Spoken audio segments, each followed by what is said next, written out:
Too big for one religion.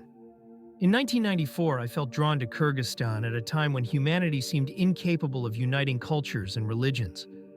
Globalizers were eroding diversity under the guise of honoring national identities, and few grasped the deeper purpose behind the world's great cultures. Yet I believed then, and still do, that a higher power has an original plan to bring us together. I can't explain it with intellectual precision, but I can share an incredible true story that reveals this unifying force. Years ago, I visited a remote village nestled in Kyrgyzstan's Tian Shan Mountains. This high-altitude settlement had once been a winter camp for 3 nomadic tribes, until the Soviet Union's iron grip reshaped their lives. I arrived shortly after the USSR's 70-year reign collapsed. At the village's edge, I asked some teenage boys to lead me to the elder who knew their history and culture best. They started toward the mullah, the Islamic leader, but then hesitated and redirected me to a quiet old wise man instead. After introductions and tea, I asked him about the Kyrgyz God-guest tradition. Do Kyrgyz believe you can welcome God into your home as you would a human guest? I inquired. He nodded, confirming what I'd observed. Kyrgyz must always be prepared to host God, he told me. By welcoming every stranger, Kyrgyz ensure they never accidentally turn away the divine, for they believe God could appear in any form at any moment. They never know which guest might be the one. Curious, I asked if I could show him this tradition in an ancient text. I pulled a book from my bag, the good book, as some call it. He recognized it instantly, but recoiled, refusing to touch it. To him, it was the forbidden book. Handling it risked dishonoring his ancestors and polluting his descendants. This holy text, which parallels much of Kyrgyz culture, is often dismissed as foreign by Kyrgyz influencers and outside sponsors. Yet it has shaped civilizations, modern and traditional alike, outlasting empires and relentless opposition. Since he wouldn't hold it, I asked if I could read him a story from it. He agreed, provided he didn't have to touch the cursed thing. I opened to a passage from one of its many sections and read about Abraham, a nomad who spotted a passerby near his tent. Recognizing the figure as God, Abraham invited him and his angelic companions into his camp. He ordered the fattened calf slaughtered, just as Kyrgyz would for an honored guest. Abraham washed God's feet, while Kyrgyz washed their guests' hands. In the high mountains, socks and inner shoes often stay on during meals.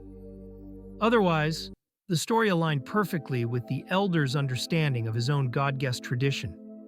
Intrigued, he snatched the book from my hands to see if the tale was truly there. Knew world religions well, but he'd never encountered a holy text that so captured Kyrgyz culture. Astonished, he begged for my copy. Since it was my personal one, marked with notes and highlights, and since I'm a greedy Westerner, I politely refused, and instead read him another story. I pulled the book from his hungry hands. This time it was Jacob wrestling an angel, clinging to him for a blessing. Just as Kyrgyz are taught to hold on to Kaider, the wandering immortal, until he grants a blessing. Once again, his eyes widened, and he grabbed the book a second time, insisting I leave it with him. I didn't. Later, I sent him a copy. Years after that, I met him again. In secret, he thanked me profusely, declaring it the holy book of his nation and their monotheistic folk religion, Tengirchilik. We agreed a better cover could better suit Kyrgyz tastes. Still, no book reflects his nation like this book. We found ourselves sharing a common faith, though not a common religion. I'll let you decide which matters more. My point, this elder discovered his own folk beliefs in a text many wrongly confined to Jewish or Christian traditions. In truth, it's the Kyrgyz scripture too. High in the Tian Shan, this book fits seamlessly into the ancient Tengir beliefs of semi-nomadic Kyrgyz. It does the impossible. It speaks to the heart of every faith and culture. It's not a human invention. It's humanity's script, a gift from above. The Islamic Quran calls the good book's core sections early revelations of Allah and instructs Muslims to believe them. Surah 2285. In 2020, Japanese Shinto priests journeyed to Israel to explore why their faith echoes this same text. Native American customs align with it so closely that early European colonists speculated they descended from its lost tribes. Missionaries to China's Changmin and Southeast Asia's hill tribes reached similar conclusions. There's evidence Siddhartha Gautama Buddha, Zoroaster, the LAA. There's evidence Siddhartha Gautama Buddha, Zoroaster, the later Vedas, and Confucius were shaped by it too.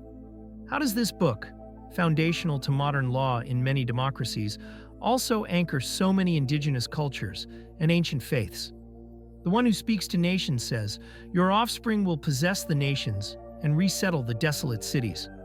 Humanity has drifted from its maker, like an abandoned child yearning for reconciliation. But now those who are true to their own national roots are returning to this book as the God known to one nation, Israel, reveals himself as the God of all nations. That longing stirred in a Kyrgyz elder as he encountered this universal script in his own context. No foreign religion forced upon him, no demand to convert. Presented without alien packaging, its pages spoke of his ethnic and spiritual home, just as it has for Jews, Christians, and more recently, Muslims, Hindus, and Shintos. Buddhists and folk religionists may follow. A prophet once said on God's behalf, "It is not enough for you to be my servant, raising up the tribes of Jacob and restoring the protected ones of Israel. I will also make you a light for the nations, to be my salvation to the ends of the earth."